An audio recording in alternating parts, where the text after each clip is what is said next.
Jason Verrett, welcome to the show. Man, I appreciate you having me, boss. So I was really excited when I was talking to JP after I did my podcast with him, and I asked him, like, do you know anybody? And he's like, I got a buddy that'd be really good for your show. Yeah. And so it was cool to connect with you so quickly. So I appreciate you getting back. No, definitely. A lot of times when people give you connections, right, they don't always work out. Right, you know what I mean? Right. So what I like to do is I like to get started with background. Do us a favor, let the audience know, like, who are you, where you came from, kind of your journey to where you started, where you're from, to where you are kind of right now. Yeah, so I was Jason Verrett. I'm originally from Northern California, Bay Area. Went to Rodriguez High School out in Fairfield. Then went over to Santa Rosa Junior College, and then did 3 years there at TCU. So my background coming up, played Pop Warner. Again, like I said, got to high school, played offense and defense. Relatively small school. Didn't have any scholarships out of high school, so I had to go to the JUCO route. Went over to Santa Rosa Junior College originally as a receiver, and then they switched me over to DB, and that was like my first time actually playing like coach cornerback, and just fell in love with being on that side of the ball. Did 1 year there, and then got a scholarship and did 3 at TCU. And then from TCU, obviously had to. I mean, when you tell me that, when I was reading up on you, I saw the same thing. It's like he had no scholarship offers. The first thing I thought was it was most likely the level of competition they thought he was playing against, because you said you just confirmed it. It's a small school, yeah. So you probably didn't have a lot of eyeballs on you. Right. But going to the JUCO route, then going to college on a scholarship, not normal, but people have done it. But right. Then to go from there to, I think you were a first-round draft pick with the Chargers, right? Yeah. That's when I first saw you. Is I was like, who's that dude with the long braids? Always mess, because I'm a Raider fan. So my family is originally from Oakland. Right. My pops, my mom, they from Oakland. So we grew up Raider fans, right. Always going to the Coliseum, always going to the game. So fast forward, being that I got drafted to the Chargers, it was I was about love to say, how and is then that? It's hate at the same time. You know what I mean? Because Raider fans are deep right, Raider fans. For They sure, don't for sure. like. They'll hope you do well, but y'all lose. Yeah, definitely, because definitely. it's against our team. Definitely. So that's when the first time I remember seeing you. Yeah. Was I just remember I was like, who is that? Because you were new, and you were clamping people up, and I was like, who is this dude? Like, he's really good. And then after that, like, you were there. I saw you there for several years, but it seemed like you had caught the injury bug. Yeah. Like, if I noticed, because you were there, then you weren't there. You were out, you were in, you know what I'm saying? Like, how was that? How difficult is it to deal with? You know what? I want to come back to that later. Yeah. I want to start off with coming up. When you came up initially, you said you played Pop Warner. I played Pop Warner as well. A lot of kids, though, nowadays, like, Pop Warner is a secondary sport. Because now it's flag football, right? Yeah. Flag football is more of a developmental side, and then with the scares that people have with injuries and head stuff and all that kind of stuff, like, kind of tackle football has been pushed to the side to later years. When you came up, when did you start playing? Was it something that, like, was Pops into football? Was the family into football? How did you get started? Yeah. And what was that? What did that look like in your youth So I years? started at 6. My older brother that's 2 years older than me, so both of us started at the same time. And, my whole family, like, football was everything for us. So starting up in Pop Warner, that part as far as the fundamental side of tackling, hitting, all that, I think that came from us being outside. We was always outside. Cousins always coming up with playing what we call smear the queer in the street and stuff like that. So we was naturally just always active in that aspect. But yeah, Pop Warner, fell in love with it. Again, like I said, I was a Raider fan growing up, but also I played running back. So I used to like LT. I used to like LaDainian Tomlinson for sure. I used to love watching him. So it was just naturally a sport that I thought that I was gifted at in terms of as soon as I get the ball, they used to call me J-Cat for a nickname because I was real twitchy out there on the field.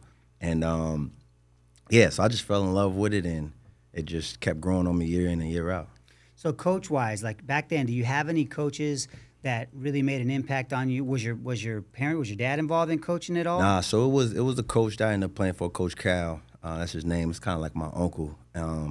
He was my coach all throughout my whole time in Pop Warner. And so his sons, my cousins, we all played on the same squad. We always would stay at his house night before the game, things like that. And he made it fun simply because, like when we playing, somebody scores a touchdown, you get new gloves, you get a new towel, new wristband, things like that. So he made the game fun for us. And then always after the game, because his wife would film. So right after the games, we at her house and we all watching film and things like that, watching all our highlights and stuff. So he was a person I said that had a huge impact at that time throughout my childhood. So that's funny that you say that. So when I played, we would go back and watch film, but that was on a VHS. Yeah, facts. So yeah. It was like, I'll try to watch it now back, the stuff that we had, you can't even see it. Nah, it's like you can't. ridiculous. Right, so sure. it's funny that you say that, but so the fact that he made it fun, it sounds like early on, I mean, correct me if I'm wrong, but that's a professional trait in terms of preparing for stuff, watching film. Yeah. Now, you were probably watching it for the highlights to see what was going on, but at the same time, you're still seeing stuff. You're still you're able to kind of relive what you did, what you maybe could have done differently, and that kind of stuff. Would you guys just watching that stuff at the house, or was he sitting down like? So for me, yeah, we'll watch it, but how I was, and my mom always would say this, like I'm the one that was in the room, and I'll be rewinding the play over and over and over, and then I'll go out and implement that same movement in cones. So I'll put cones out in front of the house, throw the football. It'll just be me by myself, and I'm just visualizing, making this move, making that move. My brother and stuff, they'll be in the house, whether they playing the game or doing whatever. I was always just the one by myself outside going over the movements and stuff like that. So I fell in love with the game and wanting to be the best out there at a young age. Like that was just always something that I wanted to do.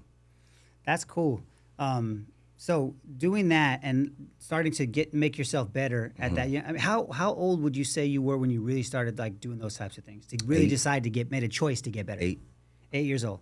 So you already knew that you wanted to be maybe not be a pro at that time because it's a small, but just be the best player that you could be. For sure. And you kind of took it upon and yourself. I knew because my first year ever playing Pop Warner, I only scored one time. It was on a punt return.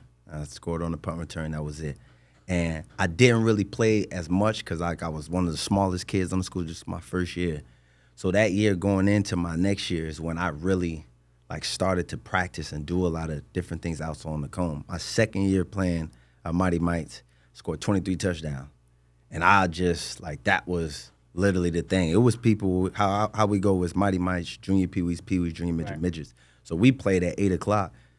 The older kids is coming to watch me at 8 o'clock in the morning just because it was things that I was just doing on the football field and stuff like that. So I would say around that time is when I just knew I got to just constantly just keep getting better. You kind of feel at that moment that you had something special? Because I see, I've been around football a long time, played a lot, but also coached for a long time. And I have kids that I coach that when you see a kid, you could tell some kids just have it, or some kids just have the natural ability to just be fast. And in youth sports at that age, as long as you're fast, you don't need to know how to cut or run. You just need to hit the corner. For sure. And you're outrunning everybody, right? For sure. So did you have that? Were you naturally one of those fast, even though you said you were one of the smaller kids? Yeah, I was naturally fast. And I think that's what kind of separated me at that age is just, I could hit the corner, I'm gone. And nobody was going to catch me. And so I think that helped. And then also having an older sibling, older cousins that live with us, I'm naturally playing against people that are bigger, stronger, and maybe even been just as fast, but I'm playing against them all the time too. Right. So that was helping me when I'm going up with kids my age. Yeah, naturally getting you better. Yeah. Because you're playing iron sharpens iron. So you're playing against really good players. For sure. That's cool. So towards the end of your youth career, you're finishing out. I'm assuming that if in the Mighty Might section you're putting up 23 plus touchdowns, I'm assuming it was like that all the way up. Especially if you're playing with the same guys. All the way through. I was dominant my whole Pop Warner career. And then getting into high school is where I had some challenges early on because I had injuries. So my sophomore year, it was the second game of the season, I broke my collarbone. So I missed literally, if not, the whole season. I just came back for the last game of the season, played. I ended up scoring, things like that, but that was wiped out. Then my junior year, I broke my other collarbone in the fifth game, and we happened to go to a state championship that year too, and we won, but I didn't get to play. I was out on the sideline. My senior year was the year that I played the whole year and dominated, did my thing. Like I said, I was playing wide receiver, running back, cornerback on the other side, but we wasn't really like coached like that in high school. And so, yes, but as far as the skill set, it's still carried over in high school. So you get to high school. It sounds like you had it's a rough. rough. My oldest son had the same kind of issue. Like we transferred him as a freshman, so nobody knew him. So he played a little bit as a freshman. Yeah. Junior, JV, had a good year because a guy got hurt, not because he was a small guy. Guy got hurt. Junior year, COVID. Senior year, broken leg. Done. So I think what people need to understand is like sometimes like the game decides for you. Fact. What you're going to get out of it. And they say the best availability or the best ability is availability, right? And it sounds like for you. So maybe, are you assuming that maybe that's another reason why you probably didn't get a lot of looks? Because at first I was assuming it was a smaller school, which is probably part of it. But it sounds like you didn't have a lot of tape on you. Yeah. No. I honestly think it was really just the school and just the program itself. As far as our high school coaches weren't really the best coaches, so I'm not even sure in terms of the connections that they might have had with colleges. Because for a minute, one of my close friends, Mike Johnson, he was probably one of the best in the whole area. He played quarterback for us. He was the only person that got a scholarship for about 10 years. So he was when I was a junior, he was a senior. He was the first person. He got a scholarship to UNLV. And so we was all like juice for him because it's like he was one of the first at that school to get a scholarship. So, and then after him, after my senior, I didn't have nothing. It was nobody for about 10, 12 years till the next person got a scholarship. So it was just the school itself, but just also just no real connections like that. And I think, what year was that for you? 2000. I graduated in 2009, so that's what, 2006 to 2009 I was in high school. Okay. Because I'm just thinking, like, what people need to, and I always think back to, like, okay, when I came out of high school was 93. So different, yeah, exactly. different era, different time.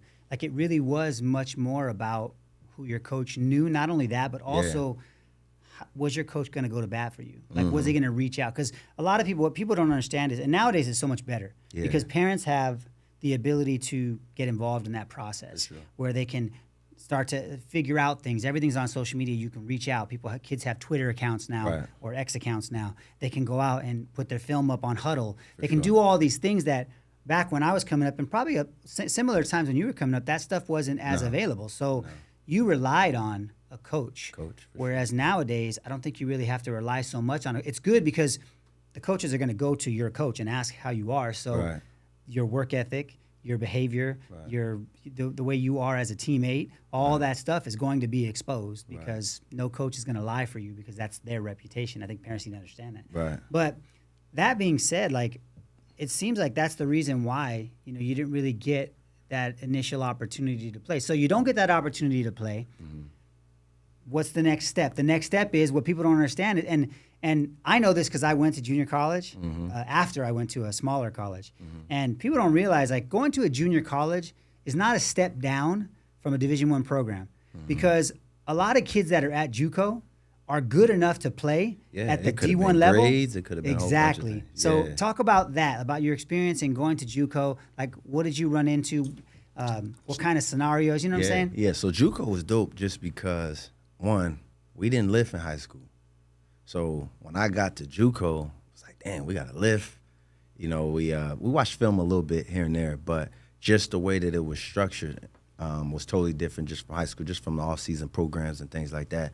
So I fell in love with it just because it's like, damn, we lifting in here. Right. You get to get some muscles. Yeah, everything. And so some of the people there at the JUCO are older too, just because they can come at obviously different at any age. So that was cool, and I went with 3 of my friends from school or from the area.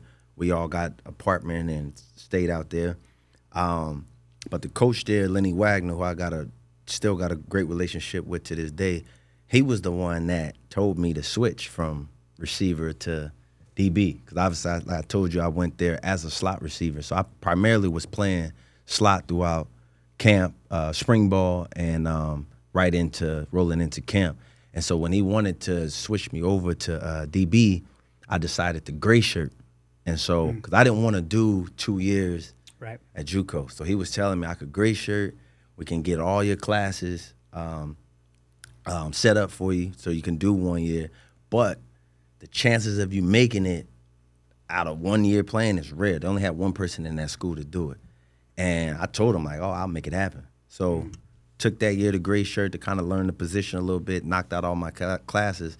And then going into that next year, I played and went crazy. And so it just set me up. I had tons of different scholarships. And so just so the parents at home understand, gray shirt is a year where you still participate in practices, but you don't play in any games. Play, and it's not accounted for your year. So I could have played the next year and the following year. It's literally just a year. It's like a free year for you to get acclimated to school and the program. Yeah. And I think that quarterback from Purdue just won a lawsuit where now I think that the JUCO years don't it doesn't count. Yeah. They just announced that. So that's things have changed a lot, right? Yeah, for sure. Which is dope. But going to junior college, a lot of people don't realize like the level of competition at junior college is huge. And I like how you talked about the weightlifting part. People don't realize also that that's a huge part. Like someone like you that went to a school that didn't really emphasize that stuff. You didn't have people you didn't have strength guys that were teaching you stuff. Y'all were just working off hard work and talent. That's it. And like you said, your DB coaches weren't even coaching. Like I was lucky. I was DB, I was a corner as well. My DB coach was a phenomenal coach. Like so, I wasn't in high school.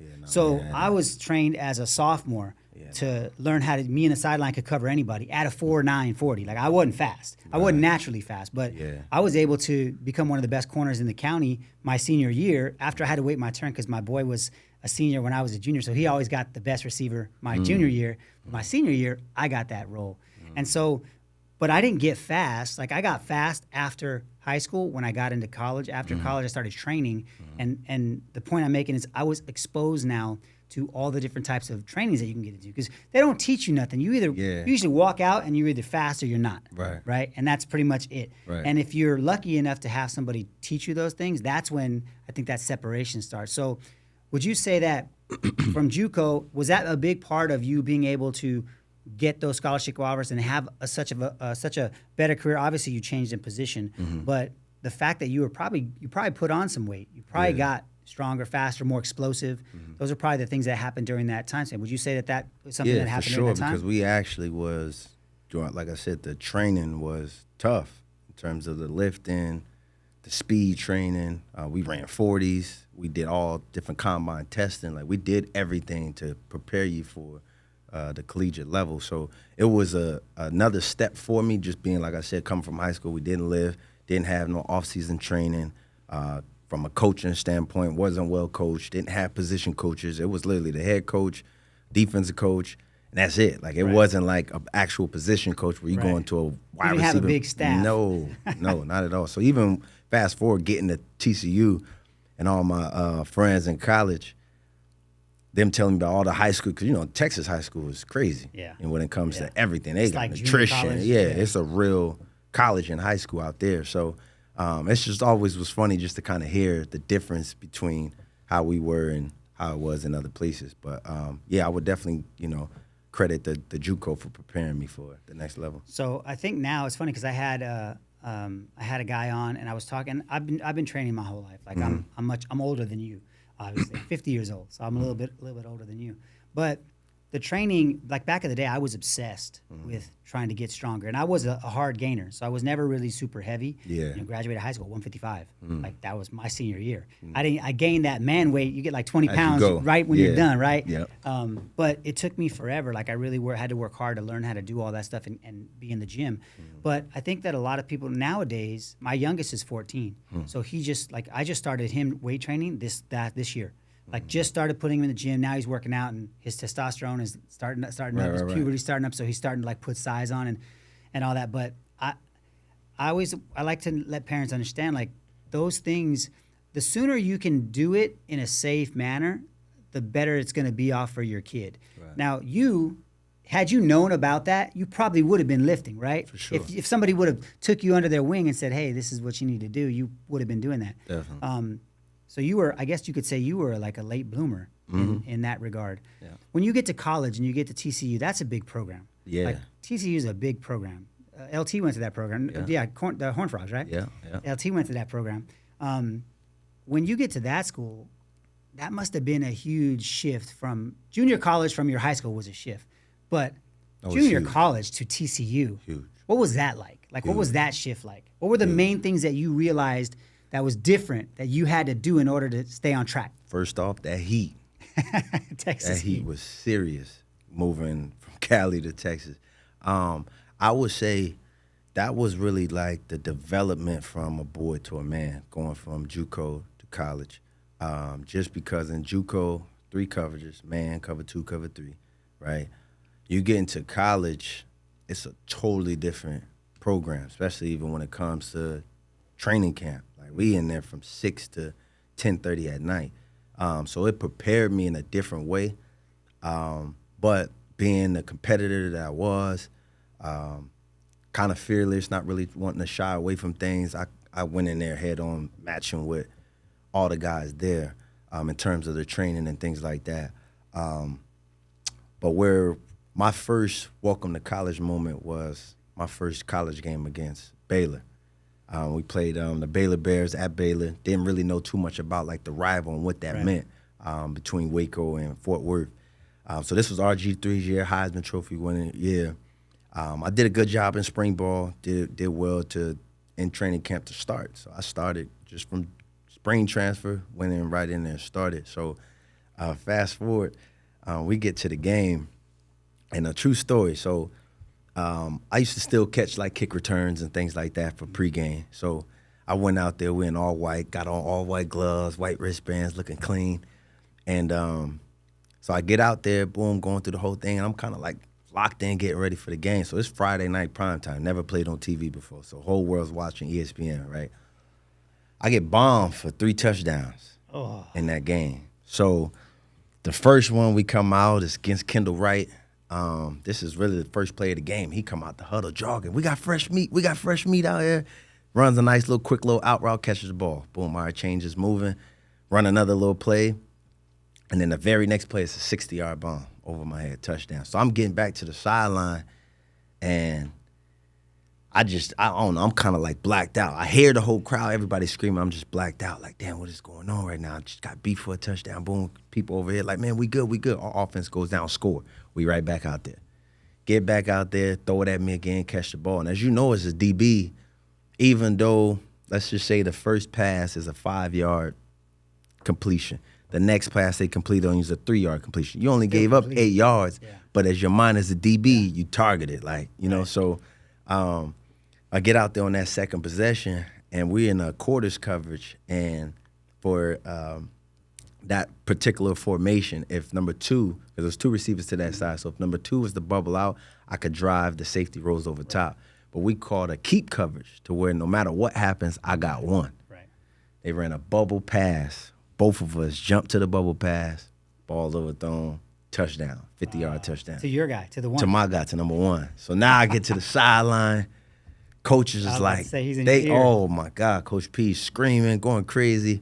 And so they put me down. Like, hey, you out for the next series. Go out, the other corner, gets beat. Stays in there, they throw it to the senior guy, he gets beat. So it's just a shootout going back and forth. So at the halftime, they're like, look, you going back out there. Mine, now, at this point, I'm not gonna lie, I kind of was out of it. Like, man.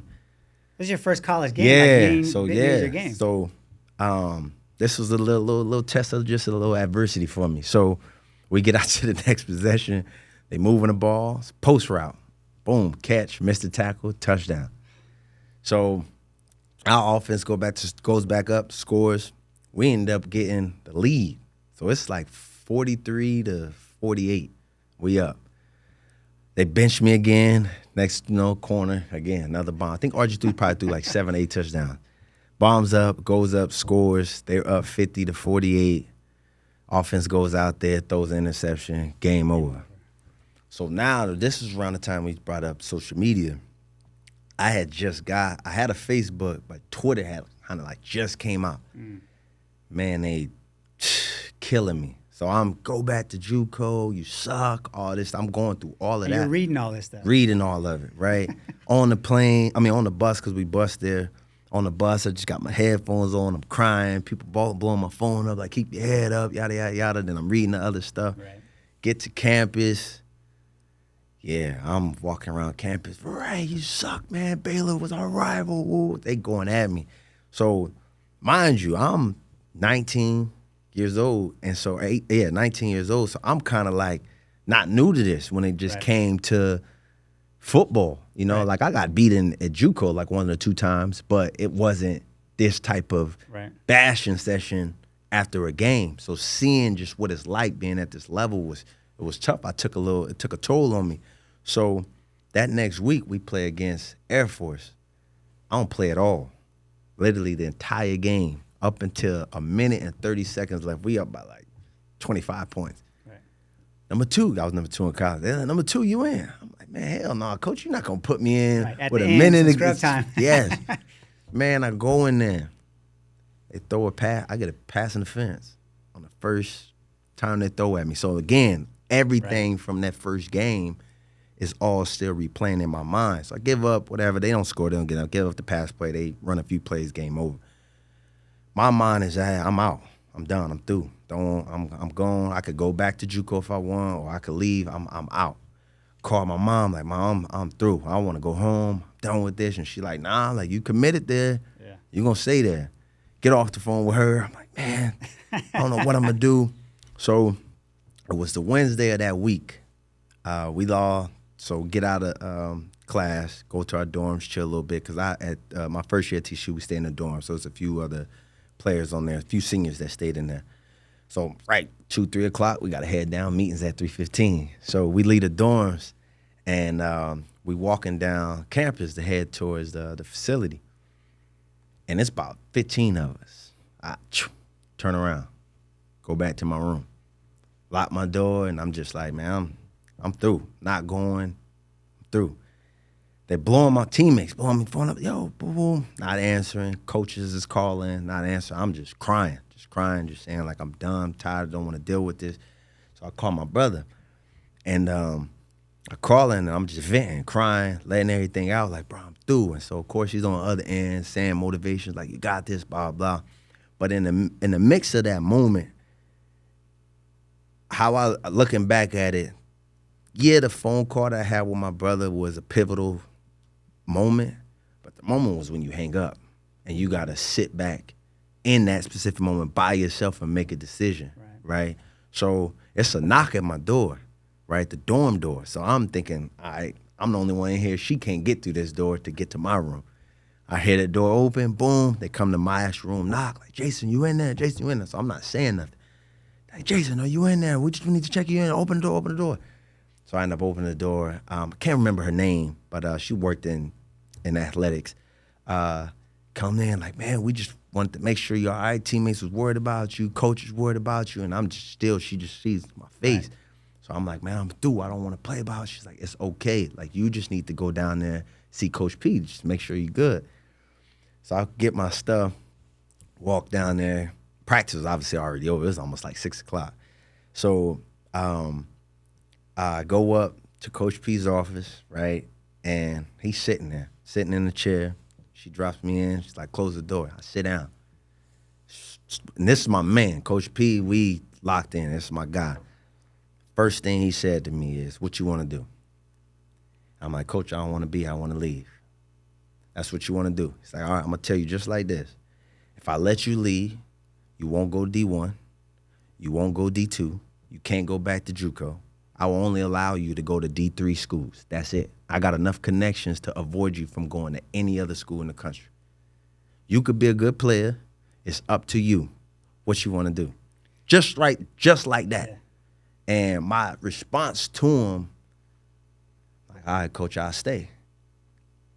So he's like, all right, if you stay, you got the opportunity to be this kind of player, that kind of player. The choice is yours. I'll see you tomorrow. It was straight, just like that. Right. And so from there, leave, go back to the dorm. Obviously, next day, go to practice. In that game, we played against Louisiana Monroe. So clearly, I'm not starting. I ain't practice, didn't do nothing. Right before halftime, a corner gets beat for a touchdown. And then right at halftime, he's like, 2, you in. Get in, make a PBU. Took me off to the top. So just so people know, pass breakup. Like pass, you broke up yeah. Broke up I a know pass. everything you're talking about, but some people are so, listening. Pass breakup. And from there, it was like a light switch hit. Confidence levels. Confidence went up. And just to complete that season, I ended up finished with like 3 or 4 interceptions from that point on, with honorable mention as a sophomore. And yeah, before going into junior season, what I could talk about, but that moment was, I always have talked about, especially with Coach Patterson, how pivotal that was, just with that conversation that we had, that it made me to the player that I am today. Yeah, sure. There's a couple of things that you said in there that I find really, really interesting. Number one is the family relationship, the dynamic, like hearing it from your brother, getting on the phone with your brother. And even before that, when your mom said, we're locked in, like mom, and the funny thing is you're sitting there, you're a grown man, right? You're a young man, but you're a grown man. For sure. And you didn't hesitate, like, I have no choice. Mom said this is what we got to do, and this is what we're going to do. Right. So that's dope in terms of how powerful a parent can be in that situation. And it's not always the dad. It's a masculine sport, and I'm sure you and your pops have your relationship and you talk on certain things, but you know, moms can have just as big of an impact on you as a player and as a person as your father can. Right. Even in a masculine sport, like the most masculine sport, football. And then the second thing is, I like the way that I love coaches like your Coach P, because he gave you a choice, but he didn't give you a choice. He's basically saying, either you can go this route, suck it up, and get back to it because I see this potential in you, or you're going to go play, I'm going to make you play at some crappy school, and that's the punishment. So, I mean, like you said, what are you going to say? I want to go D3? No, you're going to go back, and the fact that you had a coach that believed in you enough to do that, put you back in. And then another thing that I found interesting that I think a lot of people will not really understand is, when you get to college, everybody's good. Yeah. So when you make mistakes, like, you don't get to like work through your mistakes. They're gonna yank you. And the example you just gave, they kept yanking and putting in you. They were trying to figure it out, but they were going back and forth and back and forth. And then the last point is the fact that it just took that one play for you. And it wasn't even, I was waiting, because I don't know the story, so I was waiting, like, was it a pick six? Like when you talk about Air Force, I was like, it's something big, like something big happened. It was a straight pass breakup. But as an athlete, it builds the confidence that, hey, I got this guy, I can do this, I can cover this dude, or whatever the case may be. And it just made me want to go to war for that coach. Right. And then now, not to skip over everything, but this September, me and Coach Patterson are getting inducted to TCU Football Hall of Fame. So he actually was the one that called me to let me know that I was getting inducted this September, this fall. And the first thing he said on the phone after saying, congrats, he said that Baylor game was worth it. And so that, to me, kind of hit hard, just because my first ever game was against Baylor. And then my last game was against Baylor. And so just the whole full circle moment from him, the game, just all made sense. Well, that's another interesting thing, is that I think that people need to realize is coaches make a huge difference in what you become, as not just as a player, but as a young man in this game of football, right? The fact that he remembered that, like, it shows you that he cared enough about you to see you all the way through. And, you know, when you were drafted, that was probably one of the prouder moments as a coach. Yeah, I brought him. You know what I mean? Like, that's a huge moment for you to have with your coach, which is dope. So, man, what's the one thing that you could give advice to parents and kids about, like, when you get to college? In order to be successful at the Division I level, you need to do A, B, C, and D from the get. What would that be? How you do everything, or how you do anything is how you do everything, right? And I always felt like if I could look back at my story, right, and any advice I could give to kids is really be in the moment as much as possible, just soak in the moment. Because a lot of times, just even with sports, right, you're taught, play's over, go to the next play. Play's over, go to the next play. We just wired like that, right? But I feel if you could take time to really process every moment, because I feel the journey is more important than the end, right? The process is always more important than the product. So I always felt that, looking back at my story, everything I went through, from the ups and downs, the adversity, the injuries, even the backlash that I got from that first game, it built the entire character, the resiliencies, the grit, everything, So I will always tell kids just to enjoy the process, stay in the moment as much as possible. So you kind of had that burn the boats moment. Yeah. Like there's no retreat, there's no plan Yeah, B. We got to sure. work all the way through. Yeah. And when you did that, I'm assuming junior year, senior year, you played all 4? Yeah. So senior year went well. Yes. Junior year, I was All-American, co-defensive player of the year in the Big 12. Senior year, same thing, All-American, defensive player of the year.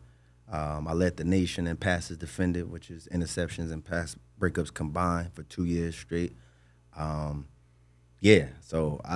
tons of different accolades that I was able to accomplish in my college career. And then, yes, going to the draft in New York, bringing my family, my friends that were there, and even, like I said, Coach Patterson was there. That was his first time ever being at the draft. So all of those, that whole moment that I had from JUCO, college, going into the start of the draft, and it's just one of the dopest experiences that I had. So can you touch on, first of all, before we get out of the college era, like what's the best game you remember, or your best experience in a game? We as players, we all remember everything. My wife always trips out because she goes, "How do you remember that?" Like I watch plays on my son, and I'm watching through videos and stuff, and I go, "Watch right here, he's gonna do this," and she's like, "How do you know that?" I go, "We remember everything." I can remember like everything. it's just I don't know why we do it, but we can just recall like exactly what happened and why we liked it. For you in college, what was a moment, if not a couple of those moments that you were like, man, I can do this. Like I can go to the highest level. What was your best experiences? So for sure, I would say my senior year, really that whole year, because I only had 17 total completions on me out of 52 targets that I had my senior year. So it was week in and week out was just fun. But I think because of the level of competition playing, because in my sophomore year, we're in the Mountain West. So we played like San Diego State, right. Boise, Wyoming. My junior and senior year, we went to the Big 12. So we were playing the Texas, Oklahoma State. So it was so much talent week in and week out. To highlight a specific game, I would definitely say my Oklahoma. I literally watched that game about 2 days ago. But just in that game, just from certain plays that I was making, and looking at it, like watching it from now, I could see just the level of confidence if I was to watch my sophomore year, my junior. Like my senior year was just totally different, just the way that I approached the game, and just how important it was to be like the best each and every week, right? And then also the competition that I had around the nation with other college people that I'm competing with in terms of the cornerback position. So I would say that Oklahoma game was a highlight for me. LSU, we played LSU the first game of the season. So I would say between one of those two games is where I felt was like a stamp moment for me. Yeah. And I'm assuming that the player you became was based on the work that you stacked on top each season to get going and continuing to work and continue to get better at your craft. Yeah. You do all that. You come out the end. Did you go to a bowl game your senior year? No. You guys didn't go to a bowl game? No. Nowadays, they got bowl games for everything. Everything, yeah. No, we didn't make it. We didn't make a bowl game. So my sophomore and junior year we did, but not my senior year. So now you're going out. So now let's work from, we just finished college, Yeah. right? You went from, God, your first game, second game, first 3 games you wanted to quit. That was the third game you talked about wanting to quit, right? Because it was the first game, right after the third game. That week. You just got to school and you're already on your way out. 2, now one of the top cornerbacks in the nation. Like, how did that work? Walk us through, how did you get with, did an agent approach you? How did your coaches help you with that? And then the experience to get into the draft. And then being at the draft, you only went there if you were in the first round, right? You went to New York if you was going to be in the first round, but it's a bit different now. Yeah. But back then it was really no one watched anything but the first round draft. Yeah, right. So if you were there, you're gambling I got 32 shots to be on a team. Yeah. What did that work like from the time you finished school? What was the process to get yourself ready to get to that moment? And then what was that moment like? So, the quick backtrack, I could have came out my junior year. And so I had a few teammates that left as juniors. I had a long talk with Coach P, and he was telling me, don't leave. Like, don't leave. Trust me, you got a good year that you get. Because I led Big 12 in picks. I had 6 picks my junior year. And so I kind of wanted to roll off that momentum. Right. But we talked probably for 30 minutes. And he's just like, trust me, get another year of film. Because the chances of me going first round my junior year, it was kind of possibly. For sure, would have maybe went second or third round, depending on how I tested at the combine. But we had a long talk. He's like, the choice is yours, obviously. But trust me, I think if you come back, put another solid year of film in against the Big 12 again, it'll work out for you. So we get off the phone, and, of course, I'm going back and forth with my family. Some of them saying leave, whatever. So I just tweet that I'll be coming back my senior year. And he called me like, oh, you made the right decision. So kind of final when you do that, right? Yeah, for sure. So my senior year was lovely, too, just because throughout my summertime is when I kind of knocked out majority of my classes. So by the fall, I was almost pretty much done. So that allowed me to have some of the older guys that will come back to TCU, and I'm in the film room with them. They taking me through certain drills, helping me understand different splits and things like that. So I had a little advantage going into my senior year with outside of the coaching, but just with former players. So to conclude my senior year and deciding the agent process, that was cool. Having tons of different agents that are coming and seeing that my parents and the smiles that they have on their faces, seeing that their baby boys, going to be possibly getting somebody to represent them and going through the draft. So that was cool for them. My mind is solely locked in on performing. So after we decided on the agent that I ended up going with, it was all strictly into the training. So I happened to come train in Carlsbad at the Exos. Okay. And so I get there, there was a ton of different players around. One of my close friends that I trained with at the time, who I met there, was Brandon Cooks.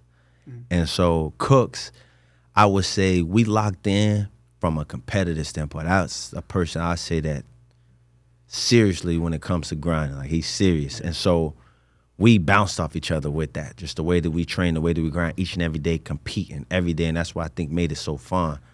And then, just that was about a 4-week, 6-week process of getting ready for the combine.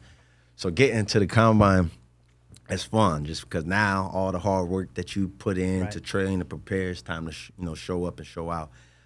So it was cool getting there and just seeing just the whole process, seeing other players. Probably the craziest story though I got at the combine, because so they have the combine meetings, and so each player, some can get all 32 teams that they got to meet with, some get 10, 5, 8, 12. So I didn't know what that meant. Yeah. So when I talked to a few people, I'm like, yo, who you meet with? He's like, man, I got 17. I'm like, damn, all right, I only got 11. So I'm kind of thinking like, wait, is this, you know what I mean?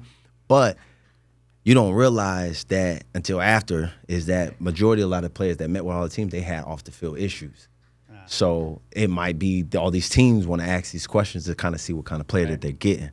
So now, funny story though, I'm waiting outside the New England Patriots meeting room, and I'm not gonna say the player's name that came out before me, but he come out, he like, bro, they don't even look at you in your face. I'm like, wait, what are you talking about?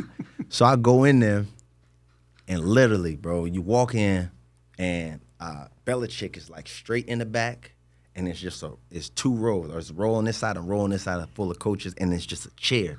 So you sitting in the chair right in the middle, and they just say, I just hear, where you from? So I'm like looking like, wait, who the hell just said this?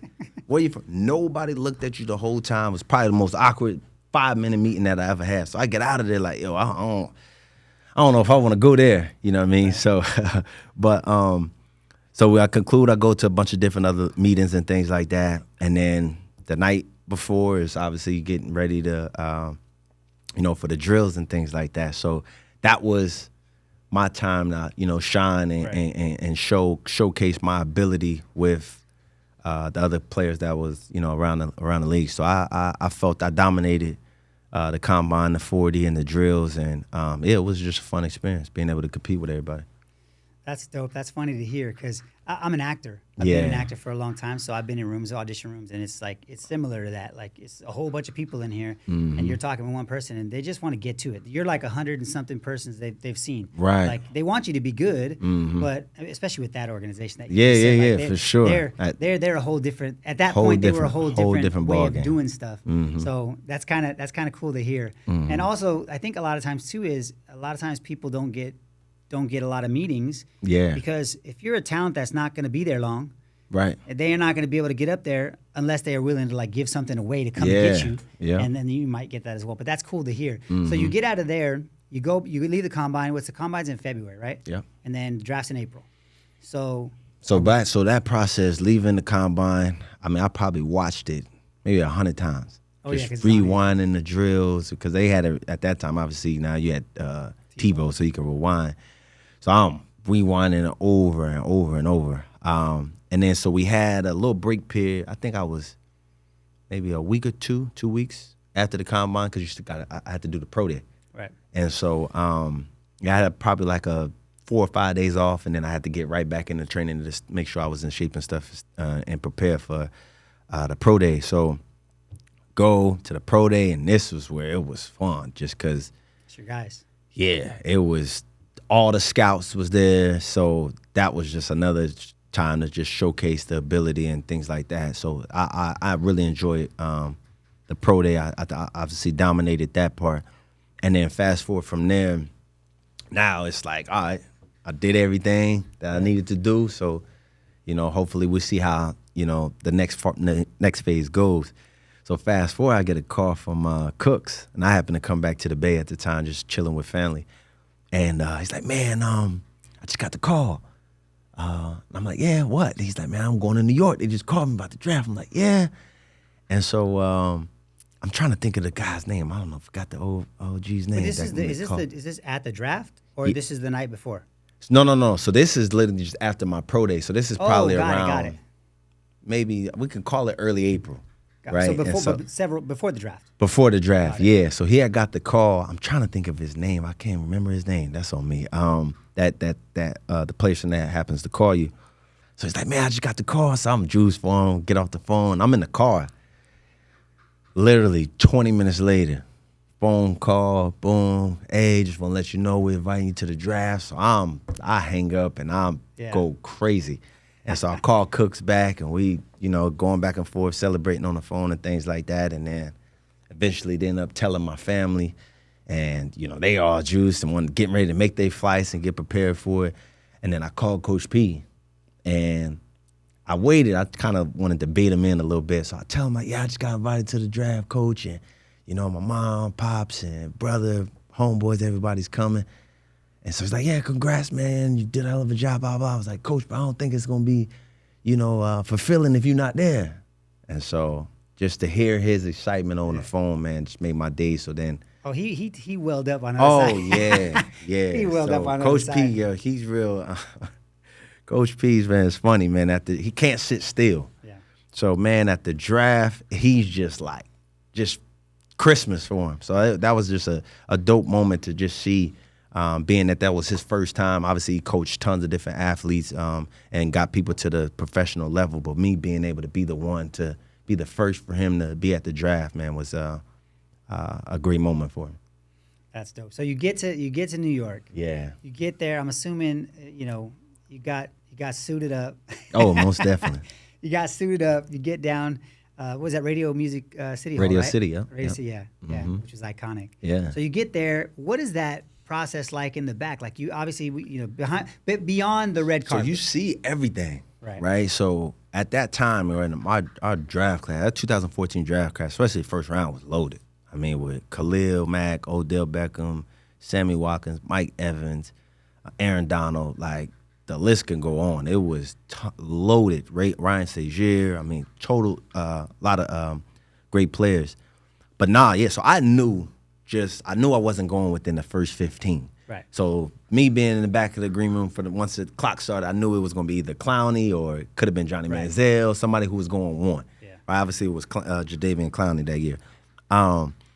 But so I'm just in the back, and for the first few rounds, 15 picks, I'm chilling, just looking around. But they bring the cameras over to the table before it hits the screen. So Right. we'll see, like, okay, It's if it coming. is Raiders on the clock, and you could just see the cameras going. It's like, okay, they about to get Khalil Mack or whatever. Right. So that moment back there, I think, was the only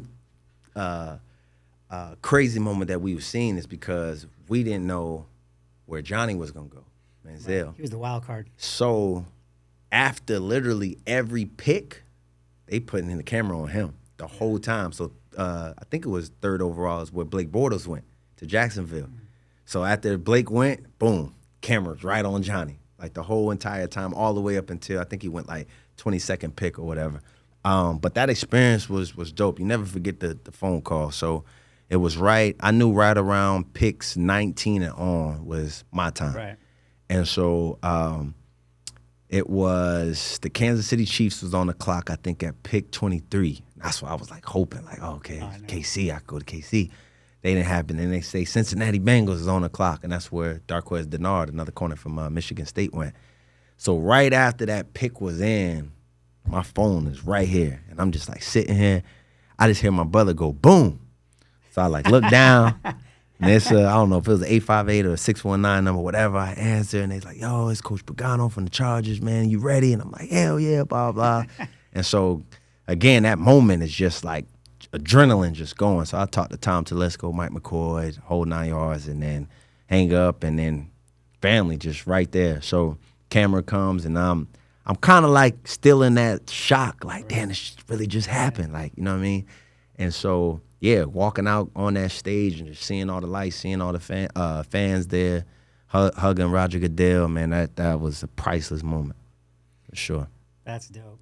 That's Yeah. dope. And you're going to Cali. Yeah. Like, you know what I mean? Yeah. Like, you don't got to have Didn't this got to go crazy- far. Yeah. This yeah. crazy thing so the family can come down. Mhm. So, all right, that's a dope journey to hear, man, how you went from, no scholarship offers to switching positions to dealing with adversity, literally your first game in major college, to Yeah. having some guidance and sticking it out and becoming a first-round draft pick, which is, I mean, just being drafted in general Yeah, it's a blessing. is a blessing. But to be a first-round draft pick, like that speaks volumes. There's only 32 every year that Right, to they get- call themselves a first-round draft Right, pick.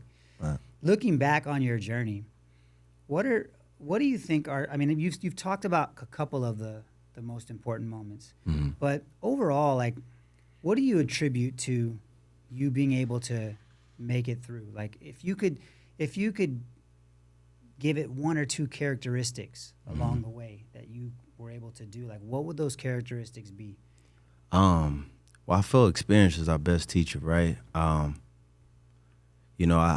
learned everything that's for you is on the opposite of fear, right? And so I battled through a lot in college, simply just from the adversity and things like that. Had a lot of dark moments in college after those first few games and those experiences and things like that. But just never simply taking moments for granted, right?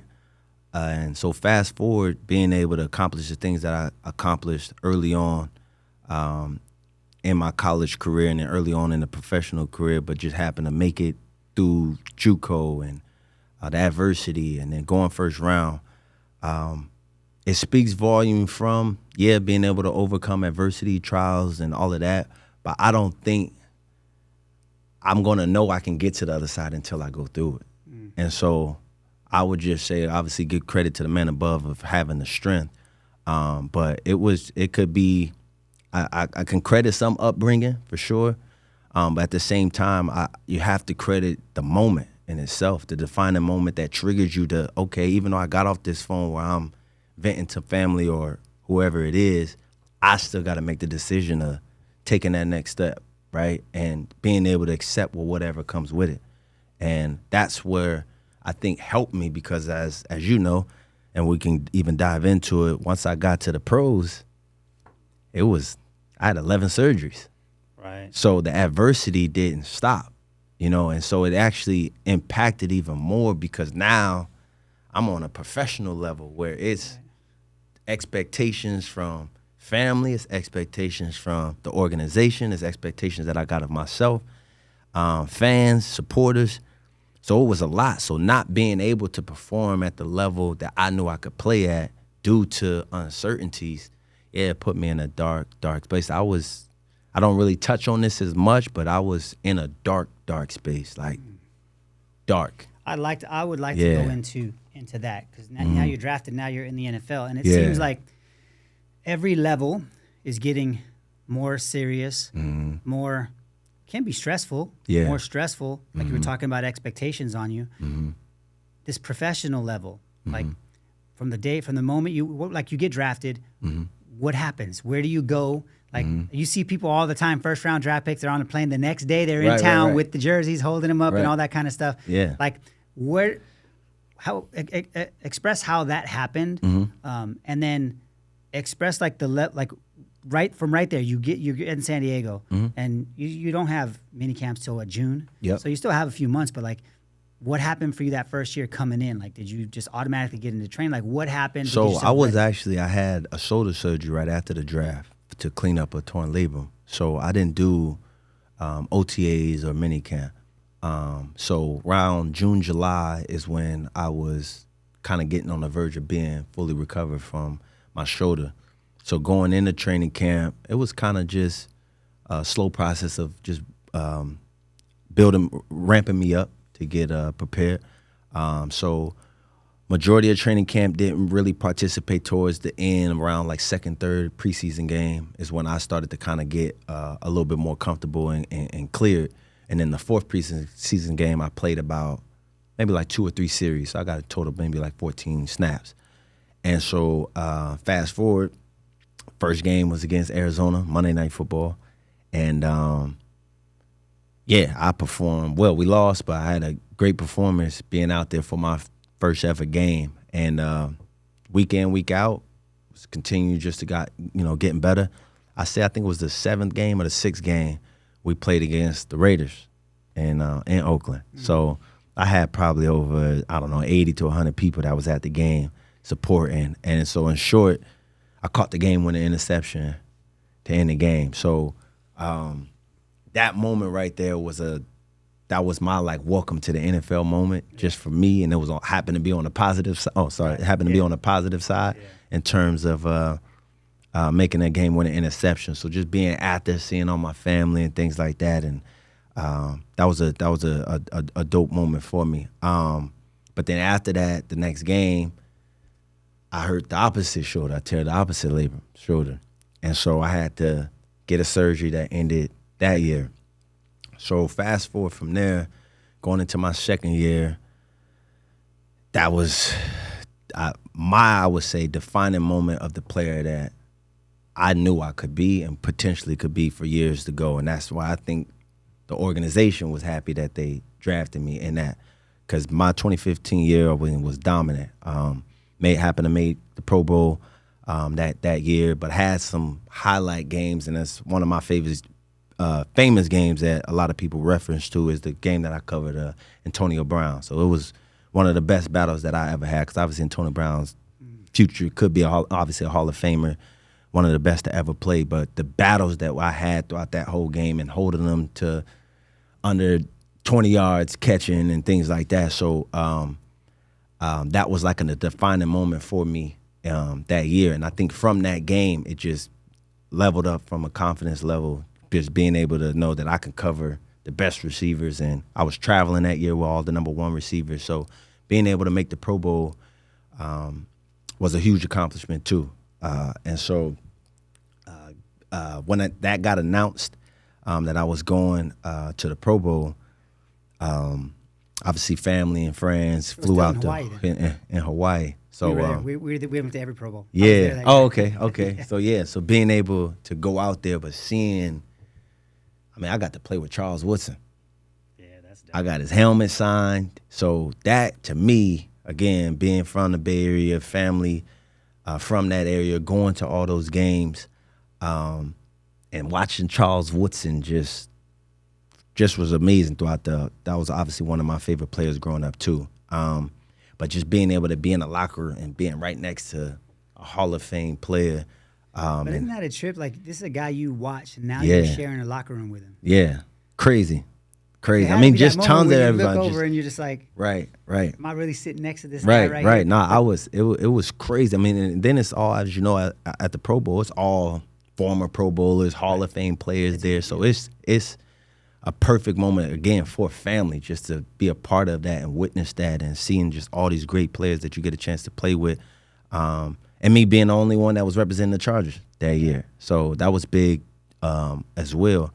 But yeah, seeing C. Wood, Sherman, Adrian Peterson, like it was tons of different players that is just like, damn, but it puts you in that mind frame of like, yeah, this is where I need to be, and this is where I want to be year in and year out. Right. So I was driven by that, and getting the helmet signed from C. Wood and him saying on there, one of the future rising stars in this league, and signed by him, it's still in my house now, obviously, but that's what the motivation was. Right. So I leave the combine. I mean, not the combine. I leave the Pro Bowl, get back from Hawaii. I was in the gym the very next day, posted on Twitter, like, and it was just me like, oh, I'm locked in, you know? And so going into that season, which was my third season in 2016, I had the list of receivers that I was getting ready to face that whole year, from Julio and Jeremy Maclin, Emmanuel Sanders, Demaryius Thomas. Like, it was, I had T.Y. Hilton, everybody. I had everybody listed on there just because I knew this was going to be a defining moment for me coming off a Pro Bowl year to establish myself yet again in the league to get paid. And so we get to the first game. Man, I don't know how we lost this game against Kansas City, dog. We were up 27-3 at the start of the fourth quarter, lost 33-30. Football. Bro, being from San Diego, come not on, a big man. Charger fan, but y'all been prone to like beating Crazy. up teams and then finding ways to lose. Man, we were down. That was going. I still think, because injuries killed us that year. We had probably, I know we led the league with the most injuries, but we had probably the most starters that was hurt. It was a starter hurt every game for the first 8 weeks. Oh, wow. So it was a lot. And then Joey Bosa didn't even play the first 4 games because he was injured that year. We got him in the first round that year. But I had, after my first game, we played Kansas City. Second game, we played Jacksonville. And then that week, before we was playing Indianapolis, we're doing just regular Friday routine, light, just tossing the ball around the individual period with the coaches. I jump up, and my knee kind of just like buckles. People looking like, you all right? I'm like, yeah, I'm cool, whatever. It just felt weird, just felt a little loose. And so fast forward, we fly, get to Indy Sunday. As you know, as an athlete, you go through your whole routine, and there's certain movements that you do as an athlete that kind of triggers you to let you know, like, you're in the zone, you're good. Yeah. I'm good. So it's always with certain drills that I would do during pregame that I explode at this angle and that angle that is my confident booster, like I'm ready. Doing those 2 movements wasn't explosive. But as a competitor, it's like, you try to push through it. I got to push through this. I got to put this behind me. And so that game happened to be one of my worst games that I played, right? And credit to T.Y., he did his thing, dominated me in that game. And but throughout each drive, I'm like coming back to the sideline like, yo, bro, my knee something's wrong. Like, something's wrong, but I'm still just trying to stay in the game to compete. And so fast forward, I get a MRI on my knee. They tell me that, you know, everything's kind of fine. Just had like a bone contusion, but my knee's kind of like a little swollen. So I get on some pain meds and things like that, and go out the next game playing against the Saints, play against Brandon Cooks. And so I'm out there with one leg. I'm doing my thing. We still lost the game, but I played up to a decent level, right? I didn't really give up too much, but my leg is on fire, swollen. I mean, can't bend it, can't straighten it. Get another MRI, and that's when they're like, yo, your ACL is torn. Played a whole game on a torn ACL? Yeah, possibly 2. That's crazy, because any lateral movement with force on even a partial tear. Yeah. I tore my ACL. So that teammates that played, they know. Like, it. Right. I'm still shocked at myself. I don't know. I mean, just as a competitor, that's just what you know to do, just to push through. Right. You know what I mean? And if you tell me, you know, it's this, then all right, cool. Whatever it is I got to do. Doc said I'm clear. I'm going to play. And so definitely frustrating to have to get a surgery. So obviously get my ACL and season's over. Had a lot of struggles in just with rehab and just the way that the rehab went, let alone with how my knee was responding to the rehab, responding to the surgery. My agent at the time, I mean, we were flying to all different doctors and trying to get opinions on what I should do because my knee just wasn't moving properly. And so I could dive in more of that another time on how that whole entire process went. But to get into that following season of 2017, first game, not really feeling 100% out there with a knee brace on. We're playing against the Broncos, another Monday night game. I was out there, but I wasn't myself. Right. MRI, knees done. Got to get another surgery. Season's over. So coming that's back to back on the same leg. So now coming back from that, rehab was feeling better. Knee was feeling better. I had a few other scopes, like minor surgeries throughout that process. Right. So it was about 4 surgeries that I had in a year on the same knee. So coming back from that and now starting to feel myself, and I participate in mini camp for about maybe like 10 plays just to kind of just see what it was like for movement. Felt cool. And then the off season, before training camp, you know, I'm just training, doing certain things, still a little things I felt like I had to get work on, but I just know just amount of surgeries, 4 surgeries in a year, 2 being major surgeries. You know, it's going to probably take my knee some time. Right. But not realizing as hard as I was going and as much grind I was putting into everything, I'm not realizing could be overcompensated. So we report 2018 to training camp, and a conditioning test, I tear my Achilles. So it was my left knee, had all the surgeries, and I tore my right Achilles. And this was on the conditioning test, which was 50 yards and goal line and back. We had 3 sets of 3. So I do the first 3, the first set, boom, finished. Looking good. People obviously cheering because I'm running. Running. So they ain't just happy just to see. It looked as though as I was moving at the pace that I would move. Second set, kill it, boom. We get to the third set. We get to that last line. And the goal line is here. The coaches are in the back of the end zone.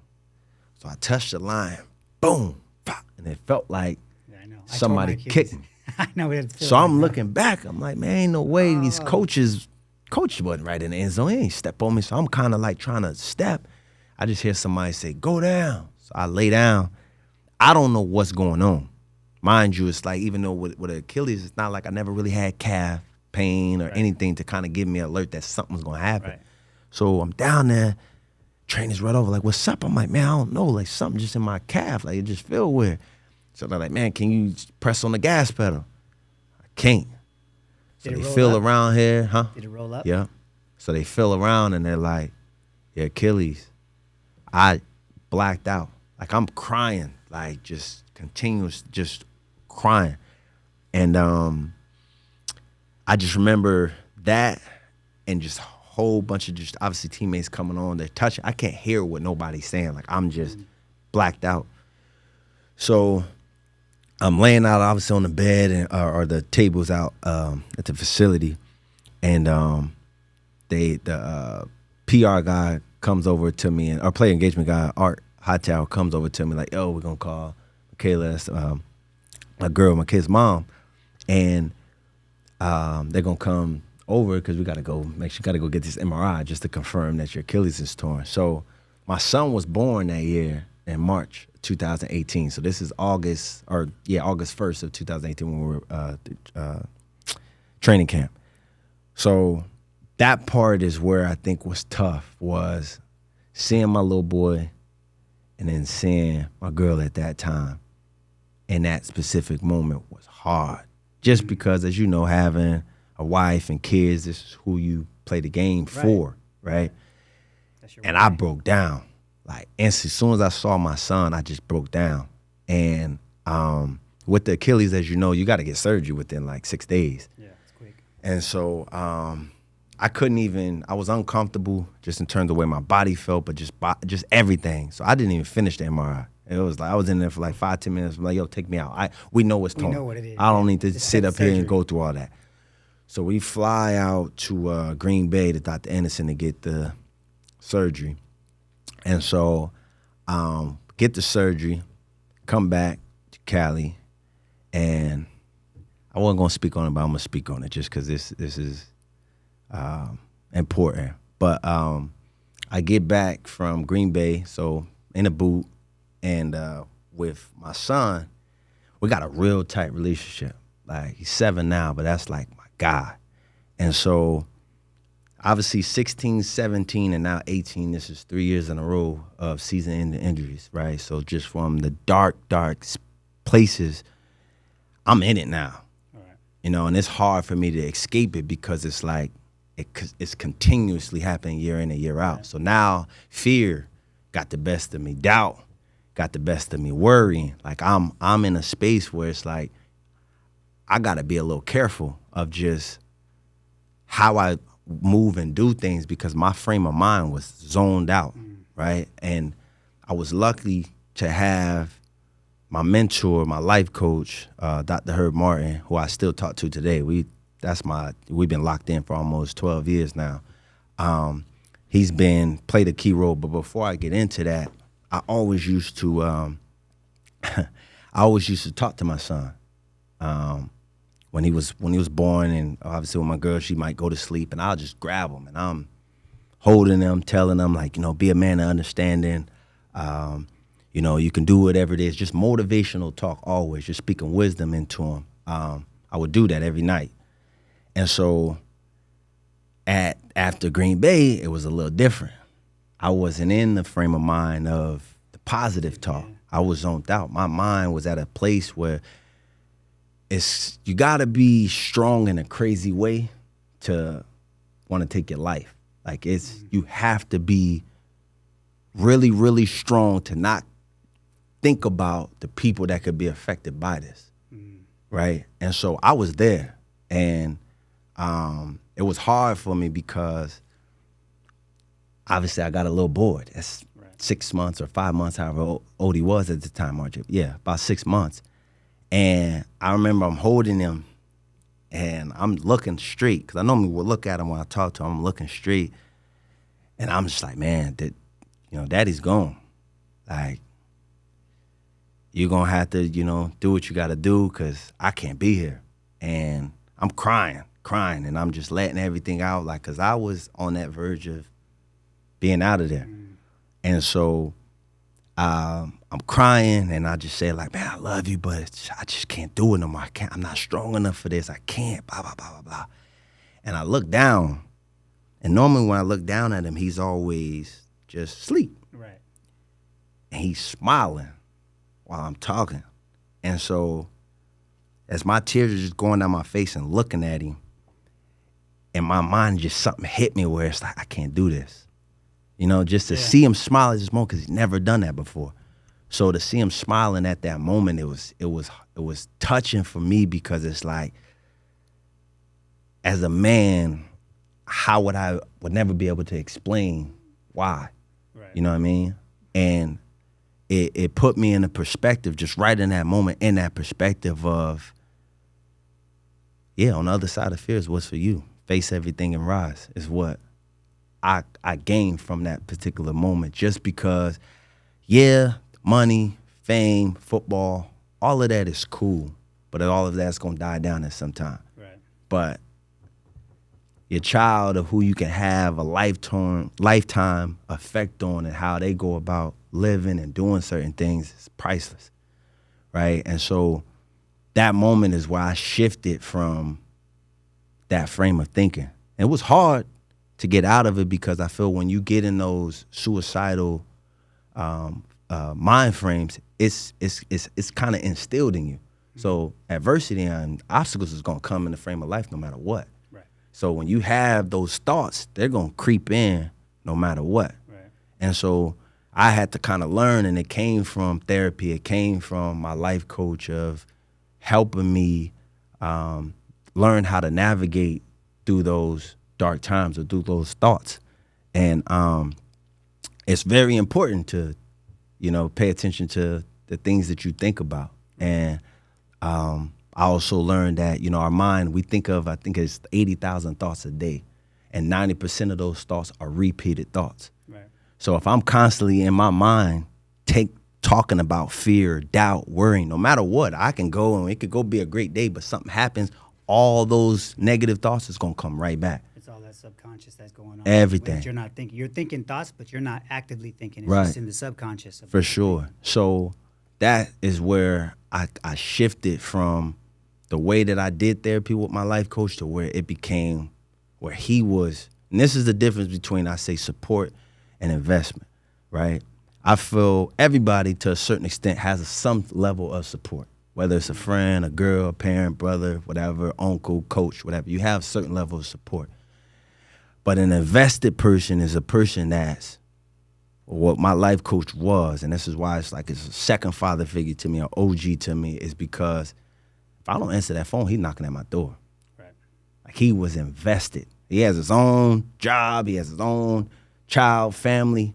I don't answer that phone, he's knocking at my door. He was invested, took every little bit of time that he had to make sure I was on my A game, whether it was books and or just him just being there.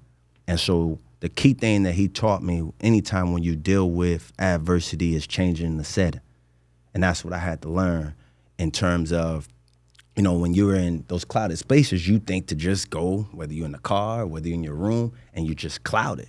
But it's bad to be in that, because now your thoughts are just circling around a small surface, so it's just going to be here. But when you go to the beach, you go take a walk, you go to the park, your mind is going to see different things. Yeah, you got different stimulus. And it's going to put you in a space to where you're like, you know what? Shit really ain't that deep. Right. You know what I mean? Yeah, and so I had to learn that and stay in that frame, because fast forward from that, I had 2021, 2022, 2023, 3 more surgeries. And so if I didn't take what I learned in 2018 and really dive, I wouldn't have made it. I wouldn't have made it that far. So it's so many different things that I do now, and while want to help people when it comes to just the mental struggles, because it's real. And as you know, as an athlete, we superstitious, just being real. Very superstitious, right? I walked a certain way towards my senior year in college. I walked the same path, because I live off campus my senior, the same path every week on game week. The same way, same steps. It was a little curb I jump over, did the same thing, right? Playing football, get to the league, certain gloves, certain way you got your socks, everything. So when things go wrong, you start to question, okay, was it this? Was it that? Was it this? Was it that? And that's a bad way of thinking, because that's just not having a thorough understanding of life. Right. And life is, sometimes it's some messed up stuff that happens, right? It's a kid that just happened to be in the park and get shot in the crossfire. That wasn't the plan. It's just the fucked up things about life that just happens to happen. Certain things out of your control. Right. So I had to get that understanding of learning that even though all these surgeries thing, this is just some life stuff that's happening. This has nothing to do with the impact or where I can go in life from these experiences. But I had to understand that versus allowing it to pretty much kill me inside. Yeah. And it was hurting me because I'm letting all this dictate on how I move. I wouldn't go nowhere. I'm in the house. I don't want to be around any other people that happen to identify me, because I'm going to be constantly reminded of what I was going through. Right. So it was even being at home, you're trapped with those thoughts at the house. I was. Like you said, you weren't changing your environment. Yeah, I wasn't changing that. So I was just sheltered in there, and it stayed like that. Because again, I leave 2018 or going in 2019. I go to the Niners, and I just wanted to change the scenery because again, superstition. I'm thinking maybe there's just not place to be here in San Diego. Maybe I got to get closer to home or whatever. And I get there, and in 2019, same thing. Injury happened, season over. Thoughts is right back. And so those times were, like I said, they were just so pivotal, because it's I literally had a choice, and it was either go this way or that. That was it. This way is going to be tough, but I felt this way would have been a weaker way to go out. So I chose to go this way, although I know it's going to be tough, but I'm built for tough. I'm built for the tough stuff. This is just what has shown that I'm capable of getting through, right? And so, again, continuous hard work. And then COVID year 2020 was blessed to play. And so I played, balled out that whole year in San Fran, and I got tremendous love for San Francisco. But I balled out that year. And then now going into 2021 offseason was my first offseason in 4 years without surgery. So I'm at a place where I'm like, man, it's behind me now. So I'm feeling good. And so training, everything, I have to obviously stay on top of my knee where I'm feeling more of the pain now for sure. But I had to do all the things for my body week in and week out, just staying on top of everything just because of all what I went through. But going into 2021, OTAs, I mean, I'm on fire. Just it felt like college at the point of just where I was in my game and just how I was feeling at the time, being that, like I said, it was the first offseason with no surgeries. So going into training camp, and I'm having all Pro Bowl type training camp. And the reporters, right, obviously talking, and I'll get questions in there where they're like, so how do you feel now in terms of the injuries? Are you worried about it? So again, that's not something I want to think about. So I'm answering it with confidence of, that's behind me, right? And so we go, obviously getting to the season, first game of the season against Detroit. We blowing them out. We get to the fourth quarter. It's probably 10 minutes left in the fourth quarter. We up, I think, 3 touchdowns. Covering a guy on a hitch route, tear my other ACL.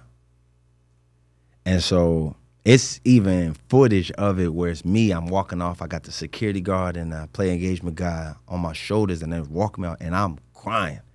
And then not only am I crying because of the injury, I'm crying because it was a contract that was put in play for me. Although I played on that, I re-signed on a 1-year deal, it was the way that I was playing in camp was solidifying myself for them to say, hey, look, like we got a 3-year deal to lock him in if he can get to week 3, week 4 of the season. So that's what was crushing me, because I'm thinking it's over. All right, here comes yet another ACL to the opposite knee. And yeah, it was tough.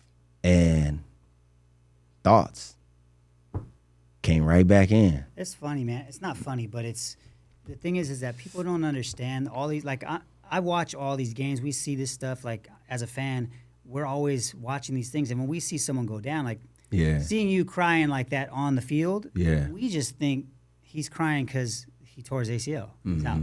But people need to realize that there's all this other stuff that's behind that man and that family and his situation, his circumstance, contract year. Like there's so much going on for athletes that it's not always that thing on the surface that we see. You know what I'm saying? And when you're talking about going through those dark times and realizing that like you had to figure your way out of it, it reminded me, like, everybody has dark times, different types of things, right? And so I remember the darkest time I have, I don't really talk about what it was, I just talk about the way that I got through it, which was, for me, it was more, once I did this one thing, life got easy.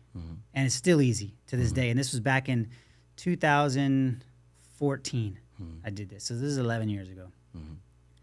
I decided to really give my life to Christ. And I said, whatever you need to put me through, whatever I got to go through, it's your will, I'm going to do it. I'm not going to worry about it anymore. Because when you're worrying about that, like, I know what you're talking about. You're always thinking about that. And I'll tell you a little bit about what that was off camera. I don't think it's an appropriate conversation to have on camera. But once I did that, life got easy. I could just focus on what I could control. And whatever the outcome was, I wasn't associated with the outcome of what that was, because God had it. Whatever he wants me to go through, I have to go through. Like, whether it's the easy road, the hard road, it doesn't matter. It's no longer in my control. So I really learned that I needed to focus on what I could control. And now everything that I do in life, I do it through that lens. So when I'm talking to my kids and doing it, like, I'm already instilling that, like, we're going to do this. Don't worry about the outcome. he's already decided what that's going to be. And it may not be what you want, and you got to be okay with that. Right. And if you're okay with that, it just makes life so much easier. You know what I mean? Like, yeah, for sure. You just do what you know is right, because we inherently know the difference between right and wrong. So you always do what's right, and it may get the results you want and it may not, but at least you did the right thing, and he put you on the path of where you need to be, and eventually it'll open up to show where he had you going and why. Because some of the stuff you talk about you have going on now in the future, I can see where it came from in your past. Yeah. Like, he had his plan for what you were going to do, and now you're on that path. Yeah. So like it's cool to be able to hear someone's story like that, because I'm able to experience what you went through and having a familiarity with the sport, playing it, playing college. You know, I understand to an extent where you went through. You went beyond beyond my limited experience, but it's great for me to be able to see that, and hopefully people will be able to see, like, you know, these players. First of all, like, now I'm thinking about, go back to when you're like, I want the first question, like the first thing we had was, everyone wants to be a pro. Yeah. Do you really? Like, this is the stuff that you might have to deal with. Now, there's stories that are opposite yours that were just guys had great careers, came in, hit the ground running, and, you know, Hall of Fame careers. And then there's guys like you who had Hall of Fame potential. Yeah. But it just wasn't in the cards because of the things you had to deal with. Like, uncertainty. So those are the two types of roads that, you know, you got to kind of think about. Right. So it's like when we talked about it earlier and you were saying, like, the stuff that you were doing, it makes sense. And it's gonna be great, because you're really shining a light on what it means, what it could mean to go down a path if your path takes you this direction. Right. You end up going left. No, for sure. Absolutely. So that's dope, dude. That was a dope conversation. Yeah, definitely. Like, I really appreciated it. Definitely. One last thing I'd like you to hit on is how important was, just so for the families out there, like, how important was your parents in terms of how they shaped you, in terms of how they either pushed or didn't push you, and how they really got you to, you know, were the supportive parent that didn't push too much, because you obviously went from the bottom to as high as you could play as a player. Like, what looking back, what is it that they did that really, like, helped you and guided you along that way? I mean, obviously, I'll credit them, obviously, for the upbringing, being that me and my brother had a good life, you know what I'm saying? Clothes on our back, foods on our table, whole 9 yards. I would say when I left the nest, right, leaving their house, going to JUCO, and then kind of being on my own from 18 to where I am now, 34, I would say just them kind of allowing me to make certain choices that I wanted to make, and just being in support of whatever it is choice that I made, right? So I definitely think that was their way of kind of like letting me go to kind of just touch the earth a little bit, touch the surface, and kind of get familiar with just how life works. Yeah.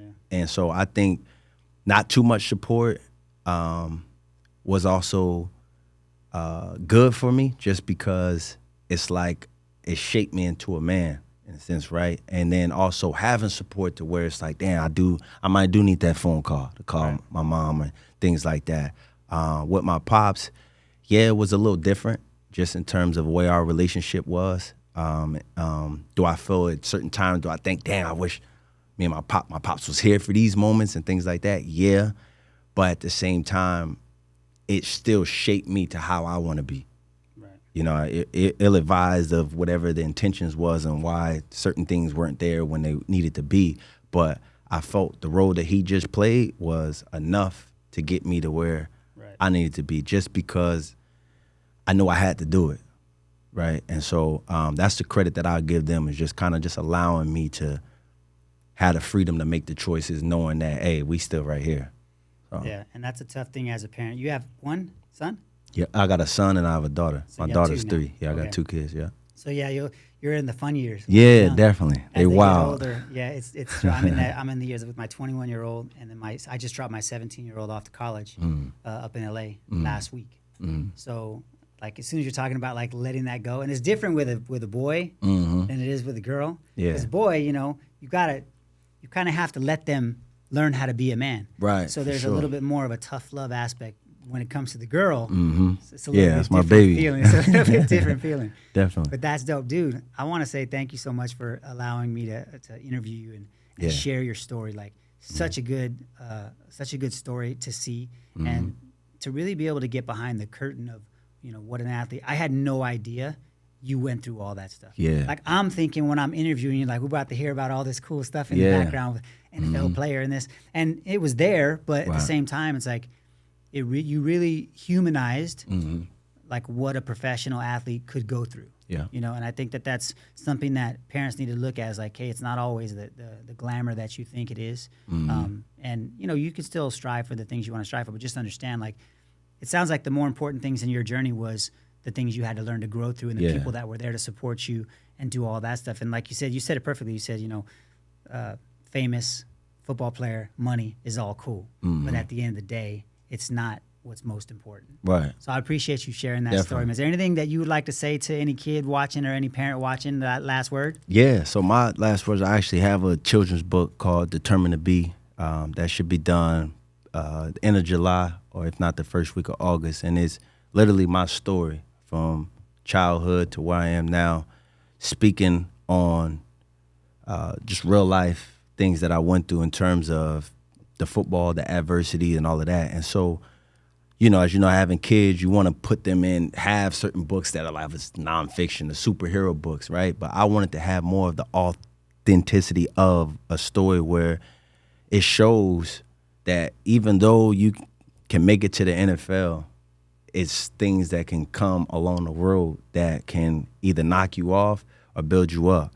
And so in my case, it built the character, the resilience, the grit, the fearlessness. And I just want to show kids and tell them to where, because, you know, it's hard to make it to the pros, right, in any sport, but still feeling the need to take that chance of going through the whole experience of just life and just being able to find the wholeness. So it's determined to be, and yeah, I think it's going to be a great thing to impact the kids. That's dope. We're going to put it on when we post this up. We'll have the links to it. Once you have it up, get it to me. Make sure people can Definitely, check it out. for sure. Appreciate you, Chad. Brother.